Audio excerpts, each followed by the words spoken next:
himself and the Illuminati is basically a very minor thing in comparison to what's going on here.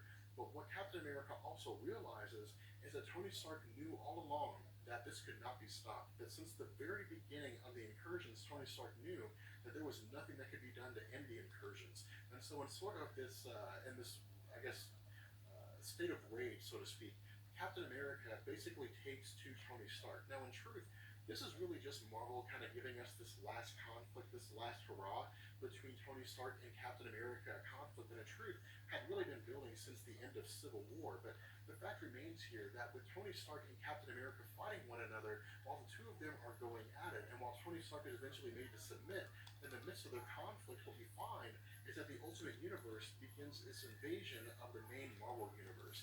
And so at this point, this ends our story where time runs out. We actually won't find out what happens next until Secret Wars #1, which comes out on Wednesday. With that being said, I hope this video made sense. I know it was a lot to take in, but Marvel crammed a lot of stuff into a very short amount of time. So, yeah, I hope you guys enjoyed this video. If you did, let me know. And we'll catch you guys later. Peace.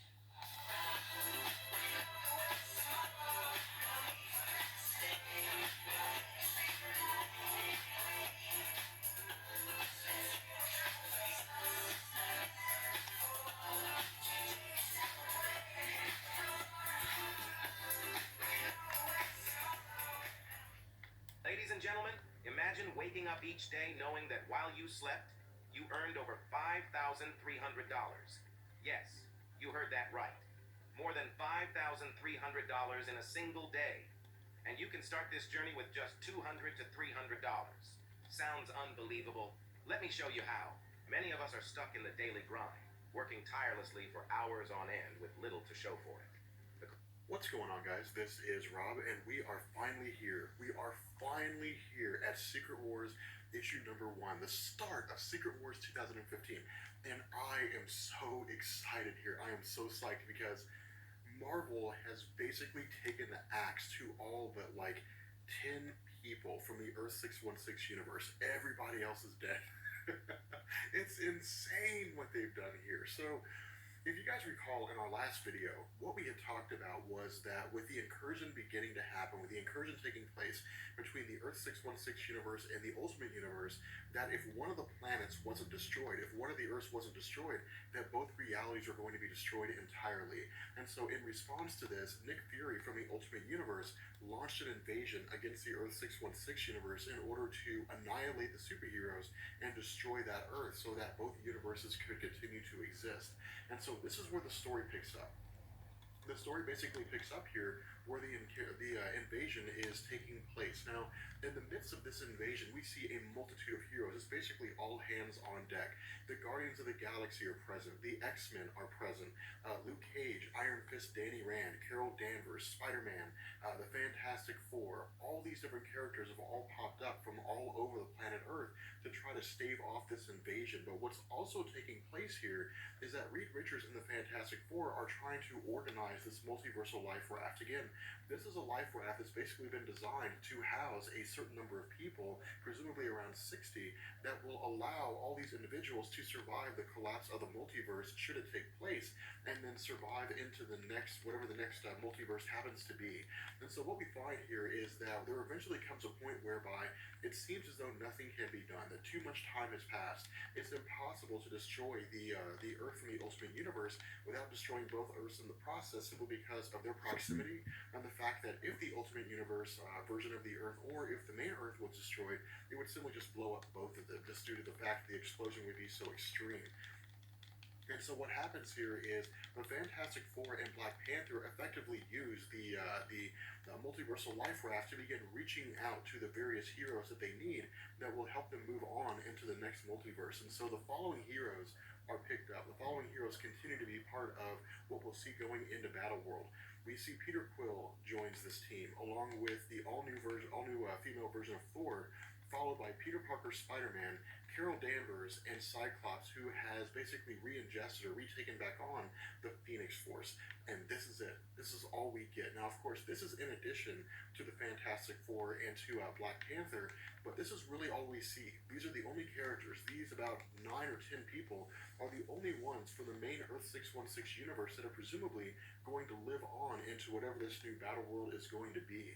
And so what happens here is that while the group is trying to make their escape, trying to simply survive the collision of both of these Earths, that there's all kinds of electrical storms, there's all kinds of chaos due to the instability of these realities colliding with one another, and that during this time, the section, which basically holds Susan Storm, Johnny Storm, Ben Grimm, and the Fantastic Four's children, is ripped away. And so what happens is Reed Richards tries to launch this kind of rescue attempt in the sense that he tells T'Challa to lower the shields. Now, initially, T'Challa doesn't want to, and the reason being because if they did, it might cause some kind of instability within the ship, and it would end up destroying the multiversal life raft entirely. And so what he says is that he'll be able to lower it down for 5 seconds, but after that 5 seconds is up, if the integrity of the ship goes below 90%, then he's going to have to raise the shield regardless of what's happened. And so once the shield goes down, Reed Richards tries to reach out to Susan Storm and to grab that section of the ship, but right before he gets there, that section of the ship disintegrates entirely. And so basically, Reed Richards is the only member of the Fantastic Four left. Everybody else has been completely annihilated. And so what we find is that as everything seems to come to an end, as this entire multiverse begins to collapse and to basically be destroyed, that we see that this multiversal life raft seems to land on what this new battle world is. I guess on the formation, the conglomeration of all these different realities that have been merged onto what battle world is going to be. But again, this is all we get. We don't really know what's going to happen next. The only indication we have is from what Marvel has told us through various interviews and so on, that Secret Wars issue number 2 is going to cover all these different realities. But the fact remains, in terms of the Earth 616 portion of Battle World, that is to say, the portion of Battle World that's going to house the characters from that were previously part of the Earth 616 continuity, these are the only ones we're going to see. That we're going to see Reed Richards, we're going to see Black Panther, we're going to see Carol Danvers, Cyclops with the Phoenix Force, Peter Parker Spider-Man, the all-new version of Thor, Peter Quill, and maybe 1 or 2 other people. But that's it. This is all we have left. With that being said, I don't know about you guys, but that was one hell of a start to Secret Wars. I am so excited. I am so psyched here. I mean, it's nuts to see that basically the entire continuity of Marvel Comics in the Earth 616, except for these 9 or 10 characters, is gone. With that being said, we're going to bring this video to an end. I hope you guys enjoyed it. If you did, let me know, and I will catch you guys later. Peace.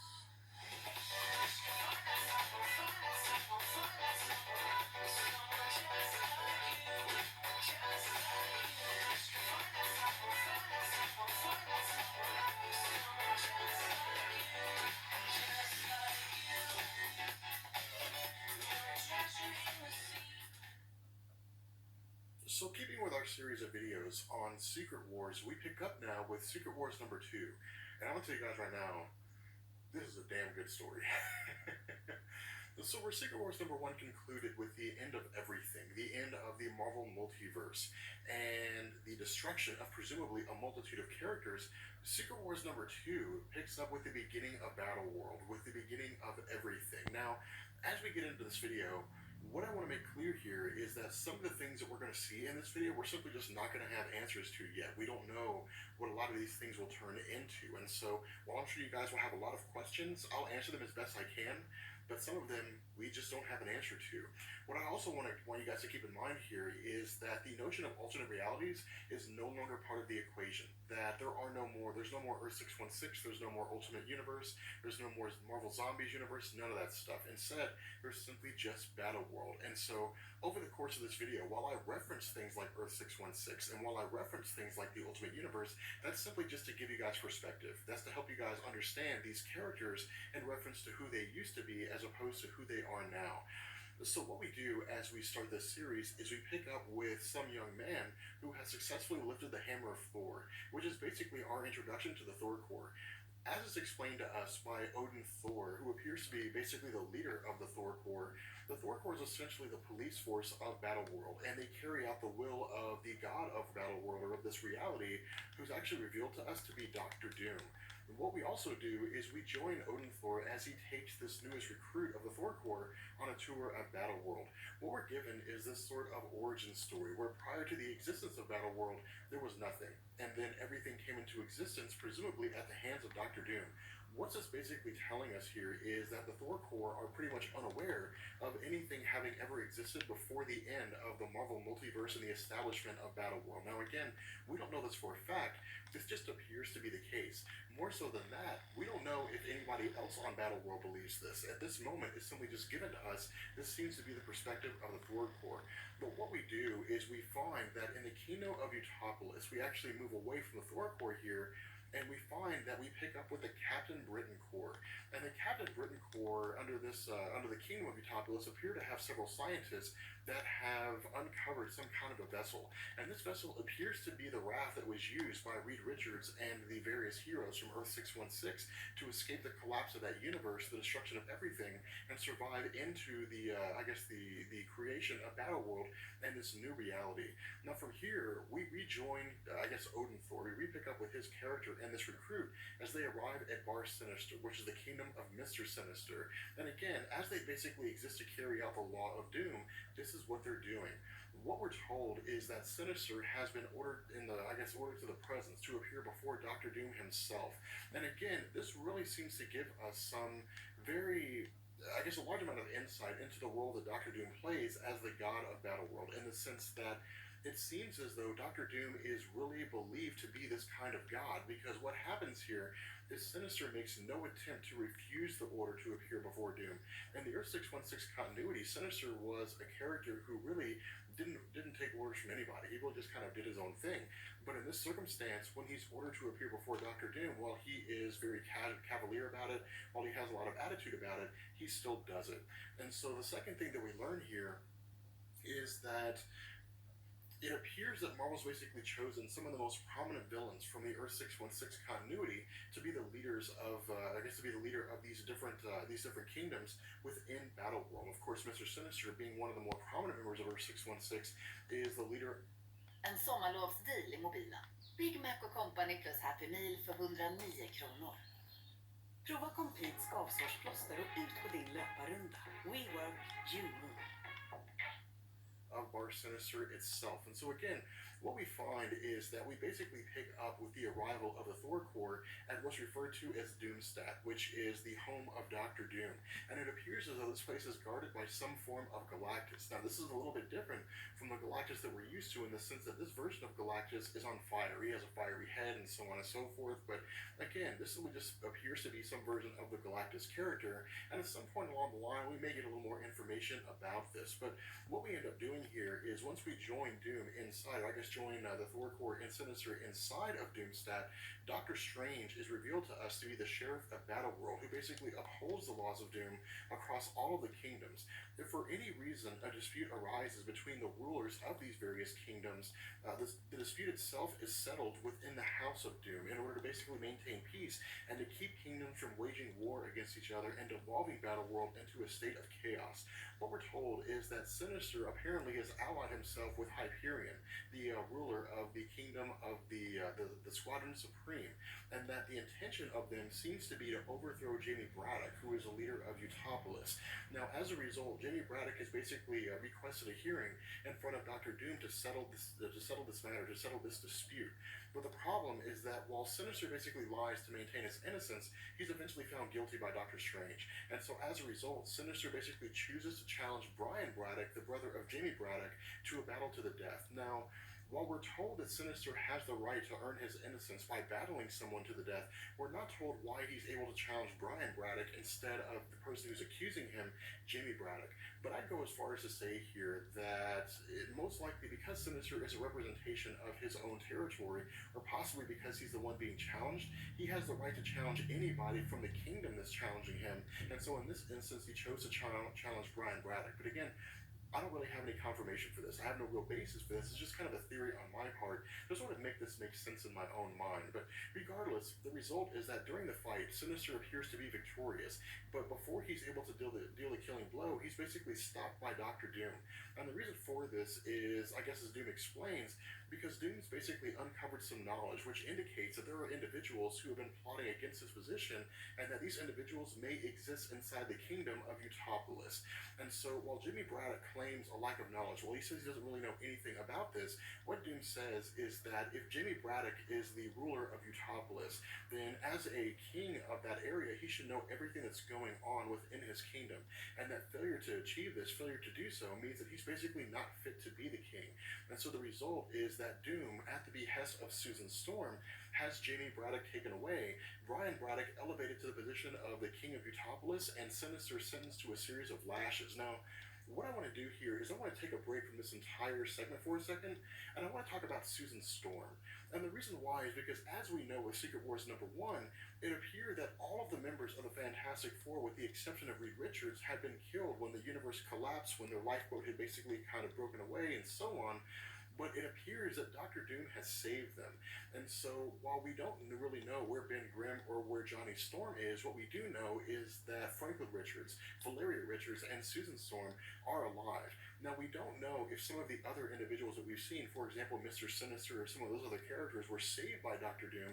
We simply just know that they're here. But regardless, what we do here is we pick up with the Thor Corps as they prepare to deliver Jimmy Braddock to his fate after Jimmy Braddock was basically sentenced by Doctor Doom. And what happens is the group arrives at the Shield Wall, which appears to be a giant wall stretching the entire length of Battleworld, which seems very similar to the Great Wall of China here. But what happens is Jamie Braddock, being sentenced, is basically thrown over the wall.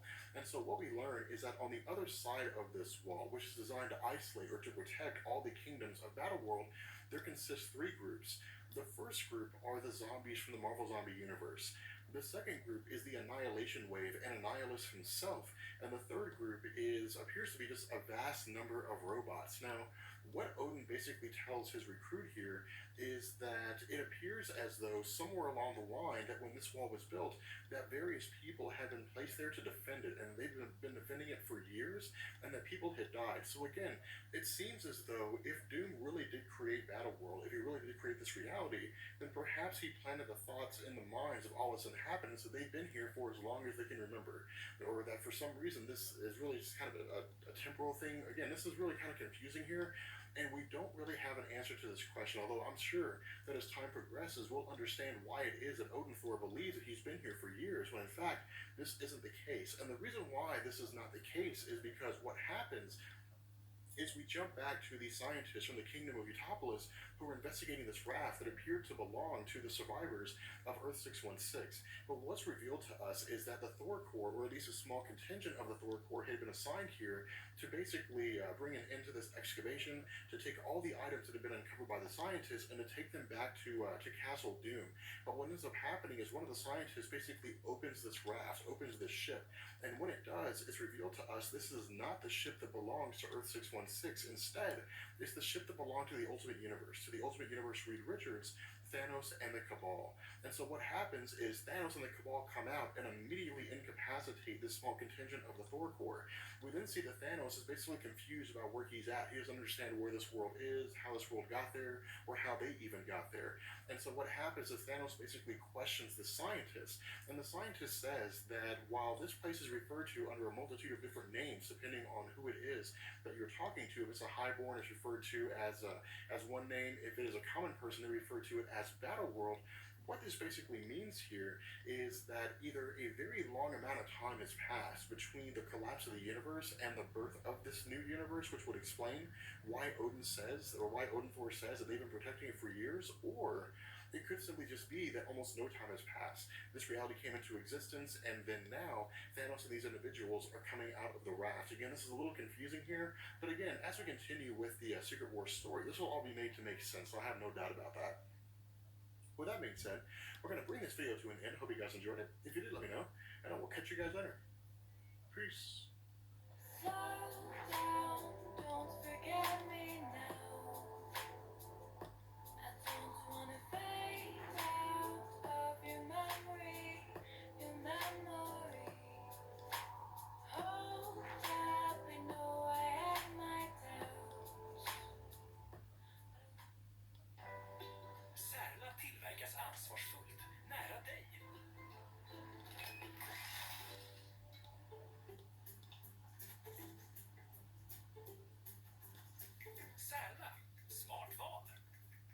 So as we get into Secret Wars number 3, keep in mind that we're going to be running over these as they're released to us, and so we may find that there are relatively large gaps between each telling of this story.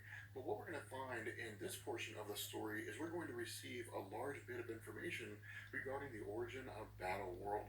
Now, having said that, in Secret Wars number 2, if you recall, we were given this sort of tour of Battle World, and that we learned that the Thor Corps is composed of alternate versions of Thor and individuals from alternate realities that were deemed worthy of wielding Thor's hammer, and that the Thor Corps itself basically functions as the police force of this new battle world. Now, what we also learned was that Doctor Doom had apparently constructed Battle World, although we weren't really told how this was done. But due to the vast power that he seems to possess, Doom operates as the ruler of Battle World as a god, with Doctor Strange, I guess, acting as the sheriff and second in command to Doctor Doom.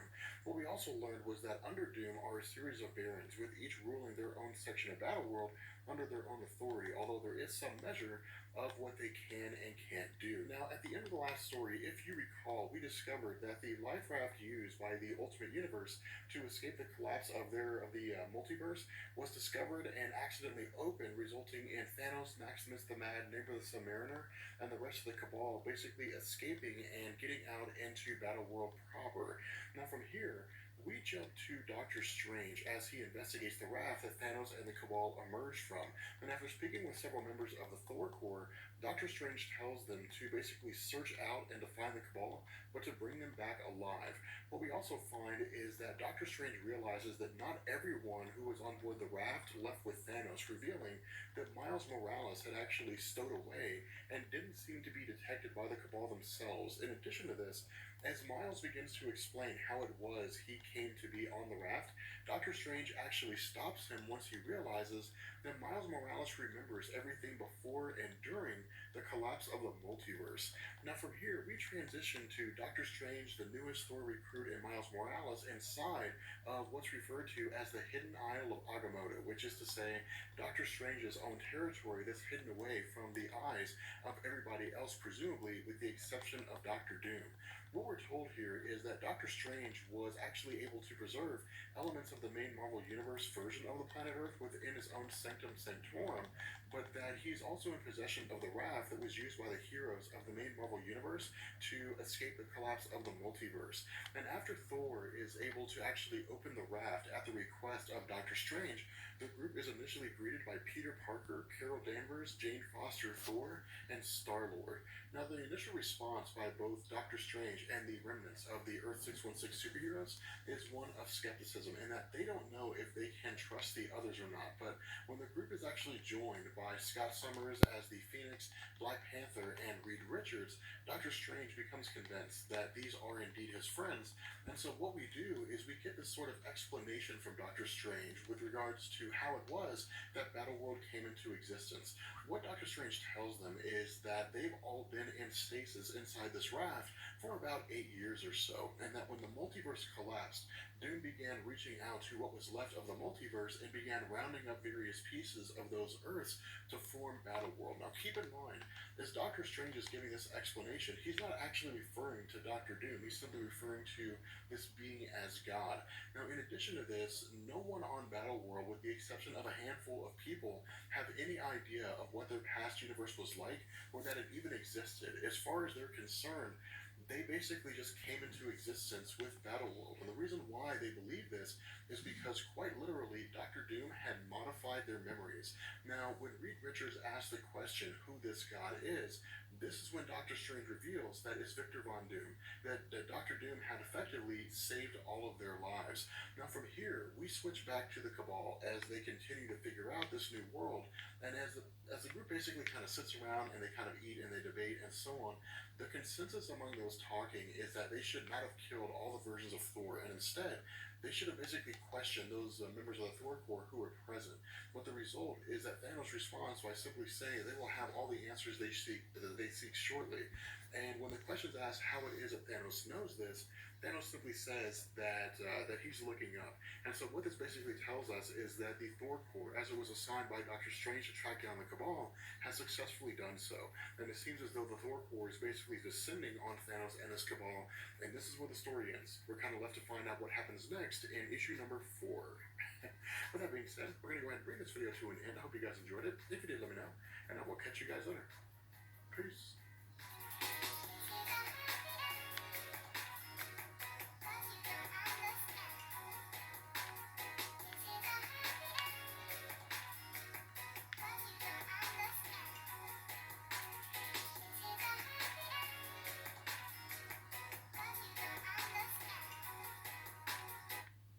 Alla goda ting är små i början.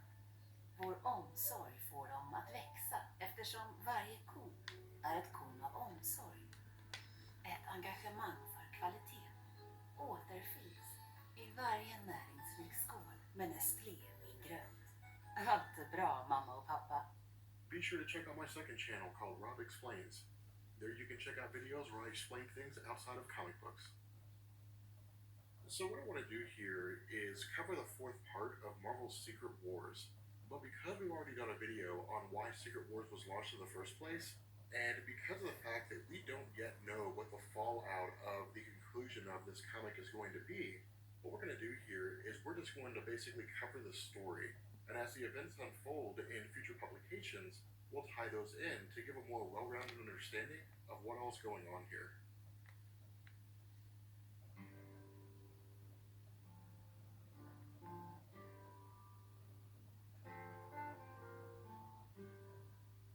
In Secret Wars number 3, we had discussed that following the collapse of the multiverse, Ultimate Universe Reed Richards, Thanos, Namor the Submariner, and the rest of the Cabal from the mainstream Marvel Universe had escaped the collapse using a raft from the Ultimate Universe itself. In addition to this, Peter Parker, Captain Marvel, Black Panther, Thor, Jane Foster, Star-Lord, Scott Summers as the Phoenix Force, and Reed Richards had all survived the collapse in a second raft from the mainstream Marvel Universe. And while 8 years had passed on the outside, only a few hours had passed inside the rafts. And so when Thanos' group emerged, and after being met with the arrival of a contingent of the Thor Corps, operating as the police of Battleworld, Thanos and the Cabal killed all of them and then left the area. Now, where Secret Wars number 3 had ended on the arrival of the remaining Thor Corps after tracking down Thanos and his group following their massacre, Secret Wars number 4 picks up with Doctor Strange providing a narrative relating to the formation of this new world. What Doctor Strange tells us is that following the multiversal collapse, Doom, Doctor Strange, and the Molecule Man Owen Reese had killed the Beyonders, the orchestrators of the Great Multiversal Collapse. In taking their power, Doom reshaped reality and formed Battleworld in the process by taking what was left of alternate universes and placing them in a singular location, although we're not told exactly how it was he was able to accomplish all of this. While Doctor Strange serves Doom as his second in command, his stance on the function of Battleworld seems to be a disappointment in that his view of the world, being a place of constant struggle and strife, is a far cry from what it should have actually been. Now, while the group debates the decision of Doctor Strange in turning away from omnipotence and allowing Doom to take the mantle instead, the hammer of one of the Thor Corps recruits lights up, indicating a request for aid from those battling Thanos. At this point, the story transitions to one of the Thor Corps members speaking directly with Doom, informing him that the battle with Thanos goes poorly. While the group may be successful, it would cost the lives of many of the Thor Corps members in order to defeat Thanos himself. In addition to this, when Valeria Richards is asked by Doom to use her vast intelligence to analyze the situation, Valeria states that the result of this battle is impossible to determine. The power wielded by Thanos from the mainstream Marvel Universe dwarfs any of his alternate reality counterparts that currently exist on Battleworld. While Doom states that such a conflict is below his concern, Susan Storm tells him that the power demonstrated by these individuals goes beyond everyone present on Battleworld save Doom himself and maybe Doctor Strange. While Doom debates whether to act or not, he witnesses the arrival of Doctor Strange on the battlefield alongside the heroes from the mainstream Marvel Universe and Miles Morales from the Ultimate Universe. However, with the arrival of Doctor Strange and his forces also comes the arrival of Reed Richards from the mainstream Marvel Universe. And after stating that he has spent years searching every corner of Battleworld for him, Doom states that he's finally managed to find him. Taking this time to act, Doom appears on the battlefield confronting all forces involved. While he explains to Reed that his new power makes him a virtual god, Thanos responds by simply stating that there exists a difference between playing God and truly being a god. In addition to this, Scott Summers attacks Doctor Doom, stating that Doom is like every man playing with a power that he doesn't understand. With the planet being composed of a multitude of realities, each one home to its own occupants, Doom has forced himself into the role of a leader with no true understanding of what it means to lead. Now, while Scott Summers is able to hold his own against Doom for a time, Doom's able to overpower Scott Summers and in the process seizes him by the neck and breaks it, killing him in the process. During the entire conflict between Doom and Scott Summers, however, Doctor Strange takes the opportunity to use his power and send the various heroes and villains away to various places in Battleworld, although we don't know how. Now, when asked by Doom as to why he had done this, Doctor Strange simply replies that Doom would have inevitably killed them all due to the fact that they would never have bent their knees to his power. And furthermore, Doctor Strange touches on the inherent fear of Doom in that after all the power that he's gained and his stance as a ruler of this new reality, that in the end, he still fears Reed Richards. And so in response to what seems to be the incorrigible nature, or perhaps the insubordinate nature of Doctor Strange, Doctor Doom kills him entirely. With that being said, that brings an end to Secret Wars number 4, and we won't find out what happens until part 5, but again, we're covering each of these as the stories are released to us, so I can't tell you exactly when that next issue is going to come out. With that being said, I will catch you guys later. Peace. So what I wanted to do here is go over the events of Secret Wars Part 5. And again, we're covering these stories as they're released. And so while there may be large gaps between each of these videos, this is due to the fact that the main Secret Wars story is a monthly series. What I also want to mention is that once Secret Wars completes, we'll come back and cover the tie-ins in order to give this well-rounded perspective of the whole Secret Wars event.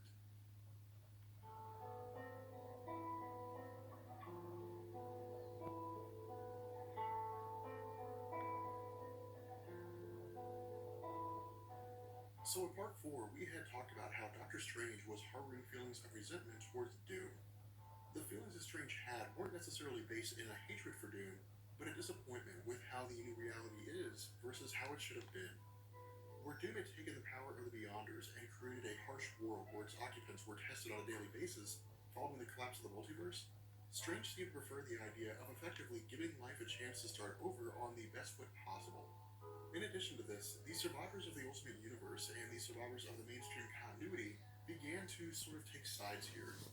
Miles Morales, Peter Parker, Reed Richards, Thor, Star-Lord, Cyclops, and Black Panther had all united under the banner of Doctor Strange, while Thanos, Namor, and the Cabal had gone their own way.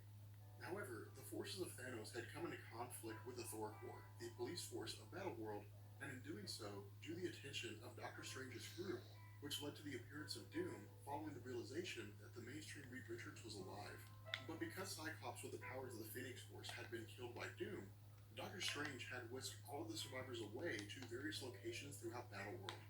Now what I want to do is I want to deviate, and I want to talk about the death of Cyclops as the Phoenix for a second, because while this was an impressive scene, something that I think went unnoticed by readers is that with Cyclops' survival into Battleworld followed by his death, Jonathan